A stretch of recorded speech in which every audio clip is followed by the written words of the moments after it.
Hey guys, what's up? How's it going? Megan here. First, before you watch this video, I'm gonna put the link right here. Watch the first video I made on this topic about insulin sensitivity and things like that, insulin resistance, why it's important to have a high insulin sensitivity and pretty much a low insulin resistance.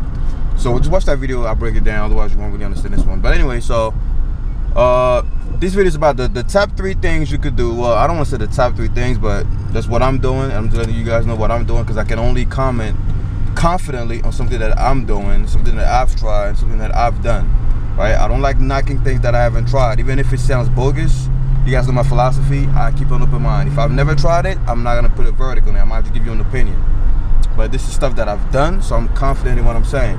So this is more, remember guys, this is for I explained in the first video, this is for people that struggle with body fat, right? If you're an ectomorph or you're a guy that really can eat whatever the fuck you want and not get fat, and there are people like that out there, then this video is really not for you. But if you people like me, if you're skinny fat or you just fat period, and every time you eat anything high in carbs, you get fat or whatever, and this video is for you, that means you have, obviously a high insulin resistance. So that's why I tell people, that's why the if it fish or macro diet thing, that doesn't work for everybody, right? It mostly works for people that are naturally skinny. If you look at the pictures before they started bodybuilding, they were skinny guys that were ectomorphs. So they could eat a shit ton of carbs or whatever the fuck they want and still make gains. I know I have tons of friends like that, so I know where I'm coming from. I have plenty of friends that could eat as many carbs as they want, go over my fucking macros, and I weigh more than the motherfuckers, right? And never put an ounce of fat. And when they start working out, they put on muscle so quick, right? We call them easy gainers, whatever. But it's all about insulin resistance and shit like that. So anyway, so not everything is gonna work for everybody, right? So if your body fat percentage is always high, every time you try to go on the buck, you put on way more fat than you plan to, then this video is for you. So anyway, top 3 things that you could do to increase your insulin sensitivity, right? You want to be more sensitive to insulin. When you eat carbs, you want the insulin to take the carbs, mostly to your muscle cells and your liver and things like that. You don't want a lot of your carbs to be stored as fat. That's our biggest problem. So what you do is, number 1, your carbs, right? People that say meal timing is irrelevant, once again, that's for skinny people. Skinny people could eat whenever they want, before bed, after bed, in the morning, during sex, whatever. While masturbating, it doesn't matter. But if you're in that scenario, this video is for you. You want to make sure you know when to eat your carbs, right? That's why diets like carb backloading and intermittent fasting work so well. It's because the longer you go without eating carbs, right? The longer you go without eating carbs, the more sensitive your body, is to insulin. It makes sense, like if you eat a lot of carbs every single fucking day, and you already have poor, you're bad at managing insulin, what's gonna happen is your body's gonna stop responding. You're gonna be insulin resistant as fuck, and most of the carbs gonna be stored as fat.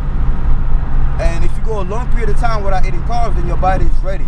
It's waiting. It's waiting for the next intake of carbs, and when you do eat that shit, it's gonna go to the right places, right? Not just your fat cells, but also your muscle cells and things like that.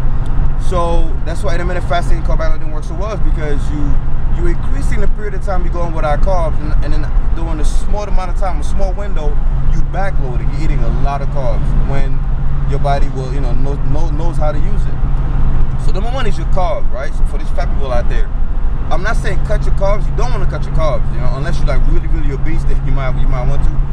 You don't want to cut your carbs completely. Carbs are amazing, right? You cannot put on insane muscle mass if you're on a low carb diet, right? Unless you're in a juice. So I'm not saying cut your carbs, but know when to eat your carbs. Eat your carbs post-workout. Everybody knows that. Eat them post-workout. And make sure after you eat your carbs, you go a long period of time without eating them again. That's why carb cycling is so effective. So people don't understand, carb backloading is simply an advanced version of carb cycling, right? Some of the greatest bodybuilders use carb cycling because it works. That's when you go, carb cycling is when you go like 3 days or 2 days low carb, 1 day super high carbs, and 3 days low carbs, 1 day super high carbs, and you stay lean. Because when you go, I explained before, when you go, without carbs for a long time, your insulin sensitivity goes up, which is great. So manage your carbs wisely, right? You could try carb backloading, you could try intermittent fasting, or you could try carb cycling, right? Just make sure you have periods of time when you go super low carbs, and then followed by periods of time when you go really high. So that's number one. Carb timing, not meal timing, carb timing. Mostly after your workouts, because that's when, I'm not gonna go into details, but post workout it's the best time to eat carbs. You know, even high, even bad carbs as people call them. The second thing you want to do is training, right? You want to train with high volume. Why? Because when you train with high volume, not only you increase insulin sensitivity, but you deplete your glycogen stores. And when your glycogen stores are depleted, it's very hard to store fat, right? Most of the carbs you eat are gonna go to replenish your stores and go to your cells and stuff like that. So train with high volume, that's two. So if you're one of those people that are fat as fuck or put on fat too quickly, make sure you're training with high volume. I'm not saying it decrease the intensity, you still want to live heavy and shit, but you want to increase the volume. Every time you go to the gym, you want to make sure you're not gonna deplete your glycogen stores in one workout, but you're gonna come very close. And you want to train more frequently, obviously. The more frequent you train, the more insulin sensitive you become. And the third thing, you know, to just end this video, I want to keep it short. The third thing, simply supplement with cinnamon, right? I'm low budget, so I'm not going to go into the chromium and all the other supplements you could take to increase insulin sensitivity. But just take cinnamon. Cinnamon has been proven, you know, to help, you know, with insulin sensitivity. So just put cinnamon in everything, right? Put cinnamon in your oatmeal, put cinnamon in your on whatever. I put cinnamon on my fucking steak. I know it's nasty, but hey, you gotta do what you gotta do. So these are the top 3 ways for me to fuck with my insulin sensitivity. You know what I'm saying? Like I make sure I backload. I eat carbs only post workout, and you know, if I don't need carbs, are only here for one purpose, for energy, right? That's the number one purpose, energy. If I'm not gonna train for 2 days, I'm not eating a lot of carbs. It makes no fucking sense, right?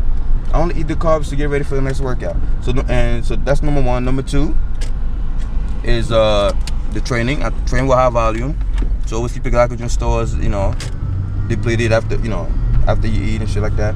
And number 3 is I take cinnamon. So I hope this video helps. Make sure you watch that first video while I go into more details. Peace out.